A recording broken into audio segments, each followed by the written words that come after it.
Hi everyone, welcome to Q study. आज की इस वीडियो में हम डिस्कस करने वाले हैं HP state cooperative bank assistant manager की जो वैकेंसी निकली है 2022 में, जो कि 61 वैकेंसीज निकाली गई हैं। तो इसमें आपका एग्जाम का पैटर्न क्या रहेगा और एग्जाम का सिलेबस आपका क्या रहेगा एंड इसमें कौन कौन से इंपॉर्टेंट टॉपिक्स हैं जिनके ऊपर आपको फोकस करना चाहिए अगर आपको एग्जाम को क्रैक करना है। तो इस एग्जाम के लिए आपके पास 30 से 45 दिन का टाइम अभी बच जाता है। तो इस वीडियो में हम यही डिस्कस करेंगे कि 30 से 45 दिन में आपने कैसे सिलेबस को कवर करना है और किन किन टॉपिक के ऊपर आपकी कमांड अच्छी होनी चाहिए ताकि आपको 80+ मार्क्स आ जाए। तो वीडियो को एंड तक जरूर देखिएगा ताकि आपको हर एक पॉइंट अच्छे से क्लियर हो जाए। जो मैं चीजें बताऊंगा अगर आप उस हिसाब से करोगे तो आपका पेपर डेफिनेटली क्लियर हो जाएगा। तो चलिए वीडियो को स्टार्ट करते हैं। तो फर्स्ट हम जान लेते हैं इसके एग्जाम के पैटर्न के बारे में। तो जैसा कि आपको पता है, फर्स्ट होगा आपका prelim exam, second mains exam होगा, फिर होगा आपका इंटरव्यू। प्रीलिम एग्जाम में आपको कट ऑफ को क्लियर करना पड़ेगा, देन आप बैठोगे मेंस के एग्जाम में। तो मेंस के एग्जाम में भी आपको कट ऑफ को क्लियर करना ही पड़ेगा। अगर आप कट ऑफ को क्लियर करते हो तब आपकी जो है इंटरव्यू के लिए आपको बुलाया जाएगा। और जो फाइनल सिलेक्शन यहाँ पे आपकी होगी तो मेंस के एग्जाम प्लस जो आपने इंटरव्यू दिया होगा, इन दोनों के मार्क्स को कंबाइन किया जाएगा। उसके बाद आपकी फाइनल सिलेक्शन यहाँ पे रहने वाली है। और जो इंटरव्यू के लिए कैंडिडेट बुलाए जाएंगे वो 3 टाइम्स रहने वाले हैं। तो अब हम बात करते हैं यहाँ पे थोड़े से एग्जाम के पैटर्न के बारे में। तो इस बार आपका एग्जाम जो है आईबीपीएस लेगा और पिछली बार की कट ऑफ जो है 83 रही थी। तो अब फर्स्ट हम बात करते हैं प्रीलिम एग्जाम के बारे में। इस वीडियो में हम सिर्फ ओनली फोकस करेंगे प्रीलिम एग्जाम के बारे में कि प्रीलिम का एग्जाम आपने कैसे क्लियर करना है, और मेंस के एग्जाम की भी मैं स्ट्रेटजी आपको साथ साथ में बताऊंगा। तो प्रीलिम एग्जाम में आपके 3 सब्जेक्ट रहेंगे। फर्स्ट आएगा आपको इंग्लिश, सेकंड होगा न्यूमेरिकल एबिलिटी, थर्ड होगा रीजनिंग एबिलिटी। तो इंग्लिश के 30 क्वेश्चन 30 मार्क्स के, और न्यूमेरिकल एबिलिटी और रीजनिंग एबिलिटी के 35 क्वेश्चन 35 मार्क्स के रहेंगे। तो 100 क्वेश्चन आपको आएंगे जो कि 100 मार्क्स के रहेंगे। टाइम ड्यूरेशन 1 आवर आपका रहेगा। बाई लैंग्वेज आपका पेपर रहने वाला है, हिंदी ओब्लिक इंग्लिश में आप अपना पेपर दे सकते हो। और अगर हम बात करें मेंस की तो यहाँ पे आपको 3 आवर का टाइम मिलेगा। और बात करें अगर हम नेगेटिव मार्किंग की तो 0.25 आपको यहाँ पे नेगेटिव मार्किंग रहेगी अगर आप एक क्वेश्चन यहाँ पे गलत करोगे। और मेंस का एग्जाम आपको जो है 200 क्वेश्चन 200 मार्क्स के रहेंगे, और ईच सेक्शन में आपको 50 क्वेश्चन पूछे जाएंगे जो कि 50 मार्क्स के रहेंगे। और रीजनिंग और कंप्यूटर एप्टीट्यूड को आपको 60 मिनट दिए जाएंगे। और यहाँ पे आपको क्वांटिटेटिव एप्टीट्यूड और डीआई के लिए आपको 60 मिनट का टाइम मिलेगा। और इंग्लिश को आपको 30 मिनट का टाइम मिलेगा। और जनरल अवेयरनेस, जनरल इकोनॉमी और बैंकिंग अवेयरनेस जो कि मेंस एग्जाम में आएगी, इसमें आपको 30 मिनट का टाइम दिया जाएगा। तो फर्स्ट हम डिस्कस करते हैं रीजनिंग एबिलिटी के सिलेबस को। तो यहाँ पे फर्स्ट टॉपिक आता है सीटिंग अरेंजमेंट का। तो सीटिंग अरेंजमेंट का आपको एक क्वेश्चन आएगा जो कि 5 मार्क्स का यहाँ पे रहने वाला है। तो इसमें आपका प्रीलिम्स जो एग्जाम होगा, इसमें जो आपका क्वेश्चन पूछा जाएगा वो इजी टू मॉडरेट रहने वाला है। इसमें आपके सिंगल वेरिएबल की बात होगी, और उसमें डबल वेरिएबल भी हो सकता है कि पर्सन ने इनसाइड फेसिंग की है और आउटसाइड फेसिंग की है, बट ये आपका इजी टू मॉडरेट क्वेश्चन रहेगा। और इसमें आपने प्रैक्टिस कैसे करनी है, इसमें आपने इजी, मॉडरेट और हाई, ये 3 लेवल होते हैं, ये आपने जो है जरूर ट्राई करनी है सीटिंग अरेंजमेंट। तो देखिए अगर आपका जो है प्रीलिम एग्जाम है उसका आपका इजी टू मॉडरेट आपका क्वेश्चन पूछने वाले हैं, बट जो आपका मेंस का एग्जाम होगा यहाँ पे मेंस के एग्जाम में आपके 3 to 4 वेरिएबल भी आ सकते हैं। इसमें हो सकता है कि पर्सन जो है एक, मान लीजिए आपके पास सर्कल दिया है, इसमें पर्सन ने कुछ ने इनसाइड फेसिंग की है, कुछ ने आउटसाइड फेसिंग की है, और उसके साथ में दिया है कि जो ये पर्सन बैठा है तो इसने मान लीजिए कौन से कलर की यहाँ पे शर्ट पहनी हुई है, ये भी दिया हुआ है। और इसके साथ में एक और वेरिएबल दिया हो सकता है कि इस पर्सन ने जो है या ये पर्सन जो है कौन से टाइप का फ्रूट खाता है, मान लीजिए ये जो है एप्पल खाता है या बनाना खाता है। तो इस तरीके के वेरिएबल आपके दिए होंगे, उस टाइप का क्वेश्चन आपका मेंस एग्जाम में बनेगा। और ये तो होगी सीटिंग अरेंजमेंट की बात, जो कि आपको 5 मार्क्स का यहाँ पे क्वेश्चन आने वाला है। तो इसलिए आप सीटिंग अरेंजमेंट की प्रैक्टिस जरूर करें। सेकंड जो टॉपिक आता है वो है पजल्स का। इसमें आपको जो पजल्स देखने को मिलेंगी वो 3 आपको देखने को मिलेंगी जो कि 15 मार्क्स की रहेंगी, राइट। तो यहाँ पे आपकी जो पजल्स बनेंगी या तो सर्कुलर बेस हो सकती है, लीनियर हो सकती है, या तो रेक्टेंगुलर हो सकती है, ट्रायंगल हो सकता है, या स्क्वायर पजल भी हो सकती है। नेक्स्ट आती है आपकी डे वाइज और मंथ वाइज या ईयर वाइज की जो आपकी पजल्स बनती है वो भी यहाँ पे आपसे पूछी जा सकती है। नेक्स्ट टाइप आता है यहाँ पे फ्लोर टाइप की पजल हो सकती है या बॉक्स बेस पजल आपसे पूछी जा सकती है। इसके बाद नेक्स्ट टाइप आता है इसका डायरेक्शन या तो ब्लड रिलेशन बेस आपकी पजल होने वाली है। तो ये सारे टाइप आपके पजल्स के होते हैं। तो इन सारे टाइप्स की पजल्स का आपको आइडिया होना चाहिए कि किस तरीके से इन टाइप की पजल को सॉल्व करते हैं। अगर आपको ये सारे पजल्स के सबसे पहले आइडिया होगा कि किस तरीके से पजल को सॉल्व किया जाता है तो आप जो है इजीली पजल को सॉल्व कर पाओगे। तो इसके लिए आपको क्या करना पड़ेगा, सबसे पहले आपको प्रैक्टिस करनी पड़ेगी पजल्स की। करीबन आप दिन में 5 से 6 पजल्स जो ट्राई कीजिए, तभी आपको आइडिया लगेगा और तभी आप जल्दी से जल्दी पजल को सॉल्व कर पाओगे। क्योंकि ये वाला टॉपिक आपका बहुत ही ज्यादा इंपॉर्टेंट होता है प्रीलियम के पॉइंट ऑफ व्यू से भी और मेंस के पॉइंट ऑफ व्यू से भी।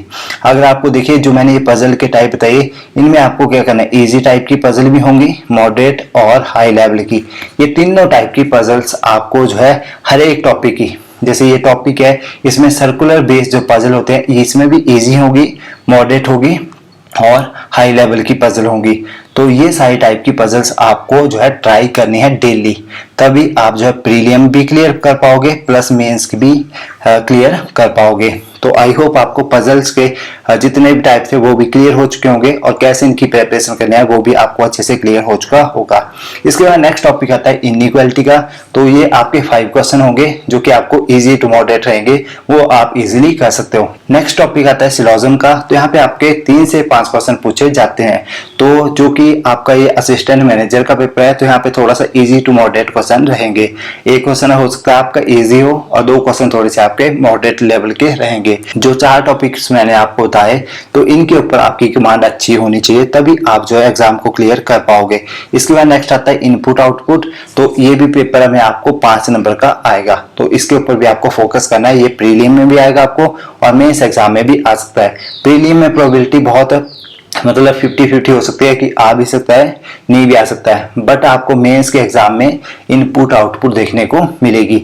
इसके बाद आता है डाटा सफिशिएंसी। ये भी आपको अच्छे से कवर करना पड़ेगा, इसके भी आपको 3 से 5 क्वेश्चन देखने को मिल सकते हैं। और इसके बाद आता है ब्लड रिलेशन। तो ये तो बहुत ही इंपॉर्टेंट टॉपिक है प्रीलियम एग्जाम के पॉइंट ऑफ व्यू से और मेंस एग्जाम के पॉइंट ऑफ व्यू से भी। इसके बाद नेक्स्ट आता है ऑर्डर रैंकिंग। ये भी आपका प्रीलियम्स में भी इंपॉर्टेंट है और मेंस एग्जाम में भी इंपॉर्टेंट रहने वाला है। नेक्स्ट आता है अल्फा न्यूमेरिक सीरीज। तो अल्फा न्यूमेरिक सीरीज के जो क्वेश्चन होंगे वो प्रीलियम एग्जाम में आपको 1 या 2 क्वेश्चन देखने को मिलेंगे। हो सकता है इससे ज्यादा भी देखने को मिले। अगर आपको बड़े वाला क्वेश्चन आ गया तो 5 नंबर का भी यहाँ पे देखने को मिल सकता है। तो उसमें आपके जो है अल्फा न्यूमेरिक सीरीज में कुछ सीरीज दी होती है, जैसे ABCD कुछ ऐसे दिया होगा, फिर आगे भी सीरीज दी होगी। तो उसमें आपके थोड़ा सा घुमा फिरा के क्वेश्चन पूछे जाते हैं और प्रीलियम एग्जाम में थोड़ा सा आपका इजी सा क्वेश्चन पूछा जा सकता है। और नेक्स्ट इंपॉर्टेंट टॉपिक जो आ जाता है वो है आपका डायरेक्शन एंड डिस्टेंस वाला टॉपिक। तो ये टॉपिक आपका प्रीलियम के पॉइंट ऑफ व्यू से भी और मेंस के पॉइंट ऑफ व्यू से भी इंपॉर्टेंट रहने वाला है। तो इसलिए इस टॉपिक को आप अच्छे से कवर करें। नेक्स्ट आता है वर्बल रीजनिंग। तो इसमें आपको 2 से 3 क्वेश्चन आने वाले हैं। तो इस तरीके से आपका पूरा रीजनिंग का सिलेबस रहेगा।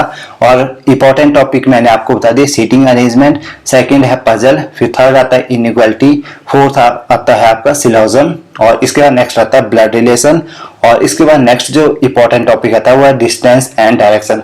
अगर आप इन टॉपिक्स के ऊपर अच्छे से जो है कमांड कर लेते हो तो आपका प्रीलिम्स और मेंस दोनों एग्जाम जो है क्लियर हो जाएंगे।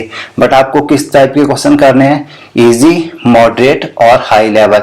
आपको मॉडरेट टू हाई लेवल के क्वेश्चन ज्यादा करने हैं ताकि आपका प्रीलिम्स भी क्लियर हो जाए और आपका मेंस एग्जाम भी क्लियर हो जाए, क्योंकि आपके पास अब यहाँ पे टाइम कम है। मैंने ऑलरेडी जो है 4 महीने पहले वीडियो बना दी थी कि इसकी नोटिफिकेशन आउट हो जाएगी कुछ टाइम में, तो आप जो है प्रिपरेशन अभी से करना स्टार्ट कर दो। सिलेबस का सेकंड जो सब्जेक्ट आता है वह है क्वांटिटेटिव एप्टीट्यूड। इसमें फर्स्ट जो टॉपिक आता है वह है नंबर सीरीज। तो नंबर सीरीज के आपको 5 क्वेश्चन देखने को मिलेंगे। इसमें आपकी मिसिंग सीरीज भी इंक्लूड हो सकती है, या तो आपको मिसिंग सीरीज आएगी या तो नंबर सीरीज आएगी। तो दोनों में से 5 क्वेश्चन आपको आएंगे। अगर आपकी किस्मत अच्छी रही तो या तो ये आ सकते हैं या तो आपको 15 नंबर की फिर सिंप्लीफिकेशन आ सकती है। तो वो डिपेंड करेगा कि आपको किस तरीके का पेपर आएगा। और बात करें अगर सिंप्लीफिकेशन की, जो कि आपकी 10 से 15 नंबर की रहने वाली है। अगर आपकी सिंप्लीफिकेशन 10 नंबर की आई तो यहाँ पे 5 नंबर की आपकी मिसिंग सीरीज या नंबर सीरीज रहने वाली है। तो इन दो टॉपिक को आप अच्छे से कवर करें, नंबर सीरीज को, और सेकंड आता है सिंप्लीफिकेशन। तो इसके लिए आपको टेबल आने चाहिए, और इसके बाद आपको जो है स्क्वायर रूट कैसे निकालते हैं और शॉर्ट ट्रिक्स, ये सारी चीजें आपको टिप्स पे होनी चाहिए, राइट। और इसके बाद सेकंड जो इंपॉर्टेंट टॉपिक आता है वो है डाटा इंटरप्रिटेशन और डाटा सफिशिएंसी। तो देखिए इसमें आपको जो डाटा इंटरप्रिटेशन होगी, इसमें जो टॉपिक आपने कवर करना है प्रीलिम एग्जाम के पॉइंट ऑफ व्यू से मैं बोल रहा हूँ, और आपको मेंस के लिए मैं आपको इसके बाद बताता हूँ। तो फर्स्ट है देखिए table DI, pie chart DI, bar graph DI, line जो लाइन वाली डीआई होते हैं वो कैलकुलेट डीआई। तो ये आपके जो है डीआई यहाँ पे प्रीलिम्स में आपको 10 मार्क्स की रहेगी। तो इन सारी डीआई के ऊपर आपकी कमांड अच्छे से होनी चाहिए। फर्स्ट आपको प्रीलिम एग्जाम में किस टाइप की डीआई आती है वो आपको पता होना चाहिए। तो प्रीलिम एग्जाम में आपके 2 वेरिएबल वाले भी डीआई आ सकते हैं, इसलिए आपको मॉडरेट टू डिफिकल्ट वाली जो आपकी डीआई होते हैं वो आपको लगानी चाहिए, तब आप जब प्रीलिम और मेंस एग्जाम को क्लियर कर सकते हो। और अगर हम बात करें यहाँ पे मेंस एग्जाम की, तो सेम ही डीआई आपकी रहेंगी, और इनका जो लेवल है वो थोड़ा सा अप हो जाता है। जैसे टेबल वाली डीआई का एग्जांपल ले लेते हैं, राइट। तो टेबल वाली डीआई में आपको फर्स्ट होता है क्या कि यहाँ पे आपका एक टेबल दिया है, यहाँ पे कुछ इन्फॉर्मेशन दी होगी। तो इसमें फर्स्ट मान लीजिए ए पर्सन है, बी पर्सन है, सी पर्सन है। तो यहाँ पे फर्स्ट दिया होगा कि इसकी टोटल जो है कितने कैंडिडेट अपीयर हुए, राइट। और यहाँ पे टोटल अपीयर होने के बाद कितने कैंडिडेट पास हुए, कितने कैंडिडेट फेल हुए, कितने परसेंट जो है यहाँ पे फीमेल पास हुई, कितने परसेंट जो है यहाँ पे मेल पास हुए। तो ऐसे कुछ करके आपका जो है पूरा क्वेश्चन यहाँ पे बनता है, जिसमें आपके 5 से 6 वेरिएबल भी हो सकते हैं, 4 वेरिएबल भी हो सकते हैं, 3 वेरिएबल भी आपसे पूछे जा सकते हैं, जो कि मेंस एग्जाम में आपका ये क्वेश्चन बनता है कुछ इस तरीके से। और पाई चार्ट में भी ऐसे बनेगा, बार वाली बार ग्राफ जो डीआई होते हैं उसमें भी, लाइन वाली भी, एंड कैलकुलेट वाली डीआई होती है उसमें भी इस टाइप के क्वेश्चन बनते हैं। तो इसलिए आपने प्रीलिम मेंस एग्जाम की प्रिपरेशन साथ में करनी है, इजी, मॉडरेट और हाई लेवल के क्वेश्चन प्रैक्टिस करने हैं। तो इसके लिए आप अड्डा की जो बुक्स हैं वो भी फॉलो कर सकते हैं, उसकी भी मैंने एक सेपरेट वीडियो बनाई है, और उस वीडियो के नीचे मैंने लिंक भी प्रोवाइड किए हैं कि कहां से आप जो है डीआई की और क्वांटिटेटिव एप्टीट्यूड, रीजनिंग की और कंप्यूटर की एंड स्टैटिक अवेयरनेस की प्रैक्टिस कर सकते हो। नेक्स्ट जो इंपॉर्टेंट टॉपिक आता है वो है क्वाड्रेटिक इक्वेशन। इसमें भी आपको 5 क्वेश्चन 5 मार्क्स के देखने को मिलेंगे।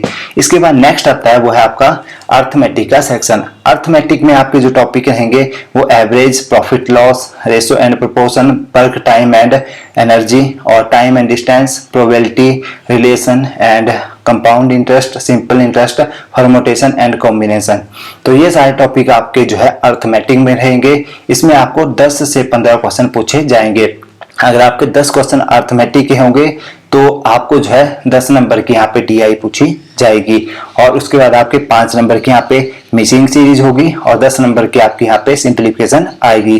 तो इस तरीके से अर्थमेटिक के ऊपर भी आपकी कमांड अच्छी होनी चाहिए। अगर आपकी अर्थमेटिक के ऊपर कमांड अच्छी है तभी आप जो है डीआई को भी कर पाओगे, क्योंकि देखिए फर्स्ट जो प्रॉफिट एंड लॉस है, सेकंड रेशियो एंड प्रोपोर्शन, और इसके बाद आता है हमारे पास टाइम एंड डिस्टेंस। तो ये 3 टॉपिक हैं, और इसके बाद आता है यहाँ पे परसेंटेज और एवरेज, राइट। तो ये सारे टॉपिक जो है आपके कवर हो जाएंगे डीआई के सेक्शन में। तो इसलिए आपकी सबसे पहले जो है अर्थमेटिक के ऊपर कमांड होनी चाहिए, तभी आप जो है डीआई को भी अच्छे से कर पाओगे। वो क्वांटिटेटिव एप्टीट्यूड के जो इंपॉर्टेंट टॉपिक्स हैं जिनको आपको कवर करना ही करना है। फर्स्ट है नंबर सीरीज, सेकंड है डीआई, थर्ड है सिंप्लीफिकेशन, फोर्थ है क्वाड्रेटिक इक्वेशन, और इसके बाद आता है average, profit and loss, ratio and proportion, और percentage and time and distance, और वर्क एंड टाइम। इन टॉपिक्स को आपको अच्छे से कवर करना पड़ेगा, तब आप जो है क्वांटिटेटिव एप्टीट्यूड वाले सेक्शन को अच्छे से कर पाओगे, प्री एग्जाम में भी और मेंस एग्जाम में भी।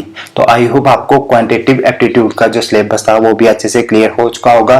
कौन कौन से इंपॉर्टेंट टॉपिक्स हैं इनकी भी आपको इन्फॉर्मेशन मिल चुकी होगी। तो सिलेबस का जो थर्ड टॉपिक आता है वो है इंग्लिश लैंग्वेज। तो इंग्लिश लैंग्वेज में देखिए आपका वर्बल एबिलिटी जो सेक्शन होता है उससे आपसे क्वेश्चन पूछे जाएंगे। तो फर्स्ट जो इंपॉर्टेंट टॉपिक आ जाता है वो है आपका रीडिंग कॉम्प्रीहेंशन। जो कि आपको 7 से 10 नंबर का आने वाला है। तो इसके लिए आपको जो है डेली प्रैक्टिस करनी पड़ेगी रीडिंग कॉम्प्रिहेंशन की, कि किस तरीके से क्वेश्चन पूछे जाते हैं और उनको सॉल्व कैसे किया जाता है। तो इसके लिए जो ट्रिक्स होते हैं उनको आपको फॉलो करना पड़ेगा, तभी आप जो है जल्दी से जल्दी जो है अपने आरसी को कंप्लीट करके पढ़ के और उनके क्वेश्चन को सॉल्व कर सकते हो। तो उसके लिए आप किसी भी चैनल की कोई भी वीडियो देख सकते हो, अड्डा पे जा सकते हो, उनके ट्रिक सीख सकते हो, और भी चैनल हैं बहुत अच्छे अच्छे जिन पे आप जाके आरसी को कैसे करते हैं उसको सीख सकते हो। तो नेक्स्ट जो इंपॉर्टेंट टॉपिक आता है वह क्लोज टेस्ट और फिल इन द ब्लैंक। तो इसके लिए आपको वोकैबुलरी आपकी अच्छी होनी चाहिए, जिसके लिए आप न्यूज़पेपर डेली पढ़ सकते हो, राइट। और इसके लिए भी कुछ ट्रिक्स होते हैं जो आपको सीखने पड़ेंगे, उसके लिए भी आप कोई भी चैनल फॉलो कर सकते हैं। और इसके बाद नेक्स्ट आता है spotting error, sentence improvement, sentence correction और पैरा जंबल्स। तो इनके लिए जो आपके ऊपर वाले 3 ये टॉपिक्स हैं, स्पॉट एरर, सेंटेंस इंप्रूवमेंट और सेंटेंस करेक्शन, इसके लिए आपको जो है ग्रामर के ऊपर आपकी कमांड अच्छी होनी चाहिए, देन आप इस वाले सेक्शन को कर पाओगे। और लास्ट जो 2 टॉपिक बचाते हैं वह पैरा जंबल और सेंटेंस कंप्लीशन। तो पैरा जंबल के भी आपको 2 से 3 क्वेश्चन देखने को मिलेंगे, और जो सेंटेंस कंप्लीशन है इसमें भी आपको 3 से 5 क्वेश्चन देखने को मिलेंगे। तो इसके लिए भी आपको प्रैक्टिस करनी पड़ेगी, तभी आप जो इस वाले सेक्शन को भी कर सकते हो। तो इंग्लिश के सेक्शन में आपको आरसी अच्छे से करना है, cloze test, filling the blanks, और उसके बाद आपको ग्रामर के ऊपर अपनी कमांड अच्छे से बनानी है, और न्यूज़पेपर आपने डेली फॉलो करना है। तो अब हम बात करते हैं 4th सब्जेक्ट के बारे में। तो यहाँ पे आपका होगा current affairs, economy and banking awareness and static awareness. तो देखिए करंट अफेयर्स आपको लास्ट 6 मंथ के इन डिटेल में पढ़ने पड़ेंगे, देन आपको जो है पूरी नॉलेज होगी करंट अफेयर की। तो इन डिटेल का मतलब है या तो क्लाउड अफेयर या तो अड्डा 24/7 की एक सब्सक्रिप्शन आती है, जिसमें आपको मंथली या वीकली या डेली बेसिस के ऊपर आपको जो है पूरे करंट अफेयर्स मिल जाते हैं डिटेल में। तो आपको उनको डिटेल में पढ़ना है, राइट। तो लास्ट 6 मंथ के करंट अफेयर्स आपको अच्छे से आने चाहिए। तो सेकंड जो टॉपिक आता है वो है बैंकिंग अवेयरनेस। तो बैंकिंग अवेयरनेस आपको अच्छे से आनी चाहिए। तो इसमें आपके करीबन 20 से 30 टॉपिक बनते हैं। एक तो बैंक की हिस्ट्री, राइट, और कितने टाइप के इंडियन बैंक है, एटीएम कितने टाइप के यूज होते हैं, कितने टाइप के कार्ड इंडिया में यूज होते हैं, एनबीएफसी क्या होता है, एनपीए क्या होता है, ये तो मैंने छोटी छोटी टर्म्स आपको बताई। तो ऐसे ऐसे करके जो है आपके करीबन 20 से 30 टॉपिक बन जाता है जिनकी आपको डिटेल में इंफॉर्मेशन पता होनी चाहिए, क्योंकि ये सारे क्वेश्चन आपको इंटरव्यू में भी हेल्प करने वाले हैं। तो इसलिए बैंकिंग अवेयरनेस की कोई आप सेपरेट बुक ले लें, जिसमें आपको प्रॉपर पता होना चाहिए कि बैंकिंग एक्चुअल में होती क्या है और बैंकिंग से रिलेटेड टर्म्स क्या क्या यूज होती हैं और क्या उनका फंक्शन है, कैसे वो वर्क करती है, जैसे आईएमएफ क्या होता है, राइट। और उसके बाद आपको पता चलना है एनपीसीआई क्या है। तो ये सारी इंफॉर्मेशन आपको बैंकिंग अवेयरनेस के अंडर मिलेगी। तो इसलिए बैंकिंग अवेयरनेस को भी आप अच्छे से पढ़ें। नेक्स्ट जो ये वाले टॉपिक्स आते हैं हमारे, GK updates, currencies, important places, books and authors, awards, headquarter, prime minister scheme, important dates, ये सारे आपके जो टॉपिक्स कवर होंगे ये स्टैटिक अवेयरनेस में आते हैं। तो स्टैटिक अवेयरनेस के भी करीबन 20 से 30 टॉपिक्स आपके बनेंगे। तो उन सब की आपको डिटेल में इंफॉर्मेशन पता होनी चाहिए। और इसके बाद आता है बेसिक कंप्यूटर की नॉलेज। आपको कंप्यूटर की नॉलेज भी अच्छी होनी चाहिए, और उसमें आपका जो है आपको कमांडें पता होनी चाहिए। तो अगर मैं आपको इन सब चीज़ों की आपको डिटेल में इंफॉर्मेशन चाहिए तो आप मुझे कमेंट कर सकते हो कि कौन कौन से टॉपिक्स जो है इंपॉर्टेंट है और इनका क्या सिलेबस है। जैसे कंप्यूटर की मैं बात करूं तो इसका सिलेबस आपको बहुत लंबा देखने को मिलेगा, और बैंकिंग अवेयरनेस का भी, स्टैटिक अवेयरनेस का भी। तो इनकी हमें जो है सेपरेट वीडियोस बनाने पड़ेंगी। तो इसलिए आप हमें कमेंट करके जरूर बता देना कि अगर आपको इनकी भी सेपरेट वीडियोस चाहिए। ये था हमारे पास 4th सब्जेक्ट का सिलेबस। आई होप ये भी आपको अच्छे से क्लियर हो चुका होगा। अब मैं मान के चला हूँ कि आपका सिलेबस कंप्लीट हो चुका है। अब आपका प्रीलिम एग्जाम को 20 दिन बच चुके हैं। तो अब आपने क्या करना है, अब आपने करना है कि आपने डेली एक टेस्ट लगा लेना है प्रीलिम का।